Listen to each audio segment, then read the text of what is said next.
کہ عبداللہ بن عروہ نے کہا،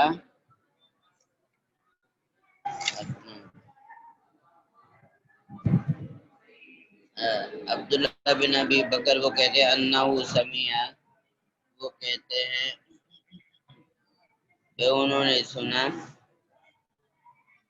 انہو سمیع، انہوں نے عروہ سے، انہوں نے سنا کہ عروہ نے یہ کہا ہے۔ وہ عروہ کہتے ہیں کہ میں نے ما علمت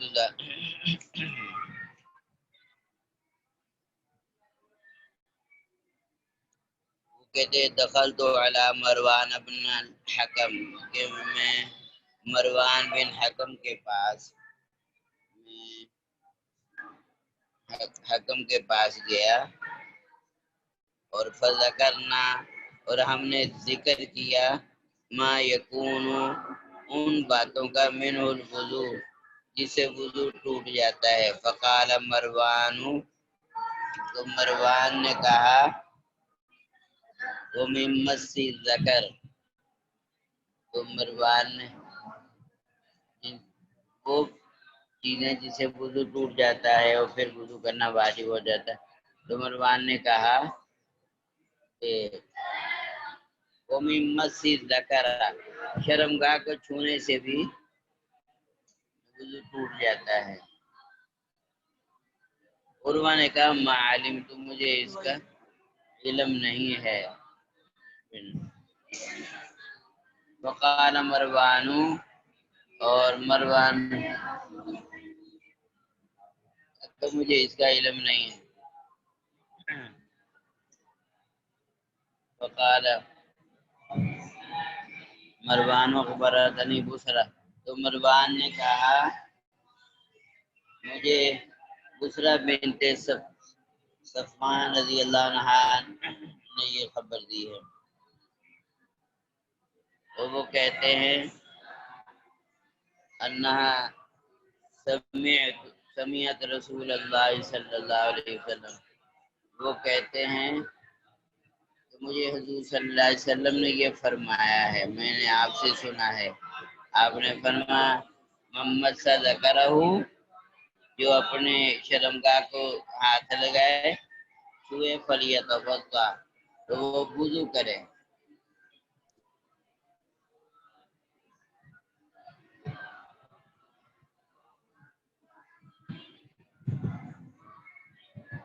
لیکن امام ابو حنیفہ رحمۃ اللہ علیہ اور حضرات کے نزدیک تو اسے وضو نہیں ٹوٹتا۔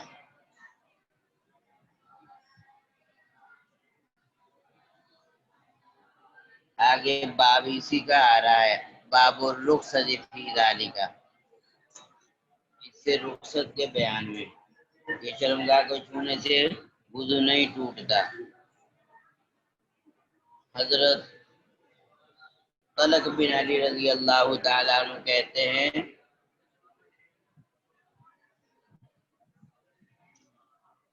ہم لوگ قدمنا علی النبی صلی اللہ علیہ وسلم کے پاس آئے، وجاء رجل، تو ایک آدمی آیا، کأنہ بدوی، جیسے وہ دیہاتی آدمی ہے، بدو ہے، جس طرح عرب میں دیہاتی لوگ بدو ہوتے ہیں۔ تو اس نے آ کے کہا یا نبی اللہ، اس نے کہا اے نبی اللہ، یا نبی اللہ، یا نبی اللہ، ما ترا، آپ کیا رائے دیتے ہیں، آپ کا کیا فرماتے ہیں، فی مس الرجل ذکرہ، کسی بندے نے اپنے یعنی مخصوص جگہ کو چھویا، شرمگاہ کو ہاتھ لگایا، بعد ما یتوضؤ، وضو کرنے کے بعد، تو اس کے بارے میں آپ کیا حکم فرماتے ہیں؟ فقال صلی اللہ علیہ وسلم، حضور صلی اللہ علیہ صلی اللہ علیہ وسلم نے فرمایا ہر ہوا الا مضغۃ منہ او بضعۃ منہ، وہ کون سا کوئی ناپاک چیز ہے، وہ تمہارے جسم کا ہی ایک ٹکڑا ہے، تمہارے جسم کا ہی ایک حصہ ہے۔ اور مضغہ میں نا ٹکڑا، وہ تو او بضعۃ منہ یا ایک حصہ ہے۔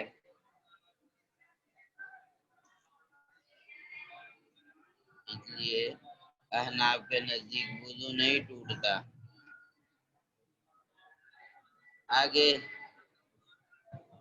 اونٹوں کے باب الوضو من لحوم الابل، اونٹ کا گوشت کھانے سے وضو ٹوٹ جاتا ہے یا نہیں؟ اس کے بارے میں آتا ہے، کیونکہ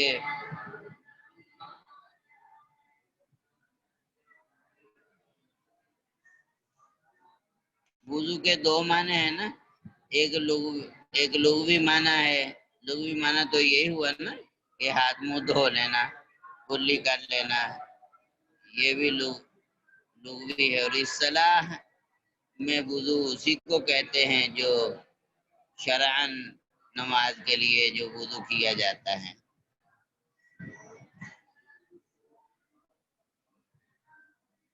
تو اس لیے فرماتے ہیں، آگے پہلے حدیث پاک سن لیجئے۔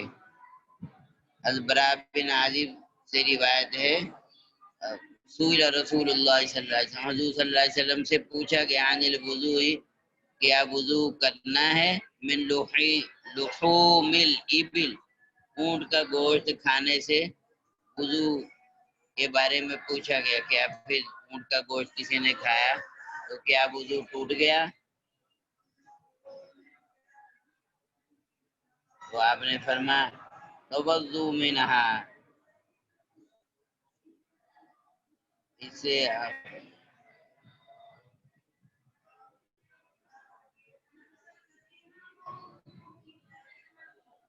تو آپ نے فرمایا اس سے وضو کرو۔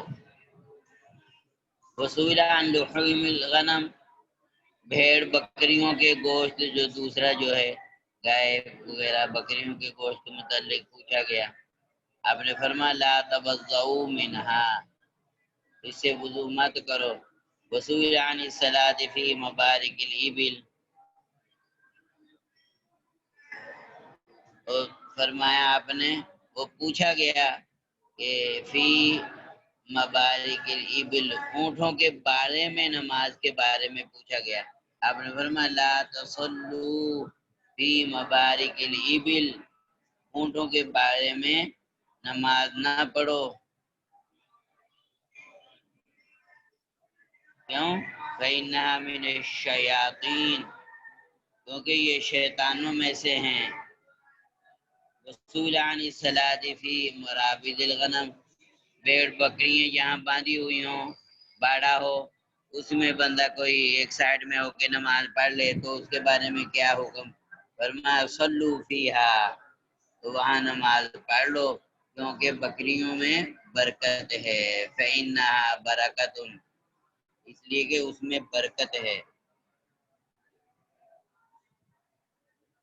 تو اس میں اختلاف ہے بیٹا ائمہ میں کہ اونٹ کا گوشت کھانے سے وضو ٹوٹتا ہے یا نہیں ٹوٹتا، لیکن جو آپ اکثر یہی ہے کہ وضو نہیں ٹوٹتا، کیونکہ صحابہ کرام نے اونٹ کا گوشت کھانے کے بعد وضو نہیں کیا، اسی وضو سے نماز پڑھی۔ یہ جو آپ نے فرمایا نا وضو کرو، یہ اس کا جواب یہ دیتے ہیں کہ وضو لغوی ہے کہ ہاں پھر اپنا جو ہے ہاتھ دھو لے انسان، کلی کر لے اور اپنا جو ہے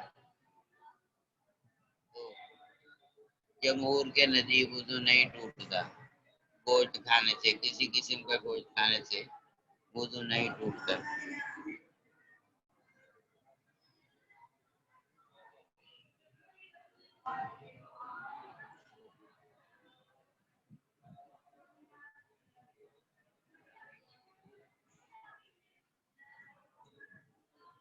اللہ اکبر کبیرا۔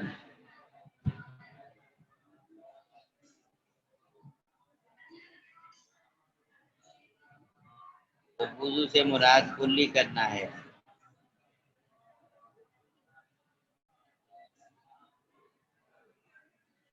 تو جہاں اونٹ کا دودھ پینے کے بعد بھی وضو وغیرہ کا حکم ہے، تو اس میں بھی یہی جواب ہے کہ بھئی تاکہ وہ سمل وغیرہ دور ہو جائے۔ تو چلو آج جو ہے یہاں تک ہی سبق پڑھ لو، اور پھر باقی جو ہے پھر بعد میں پڑھیں۔ السلام علیکم ورحمۃ اللہ وبرکاتہ۔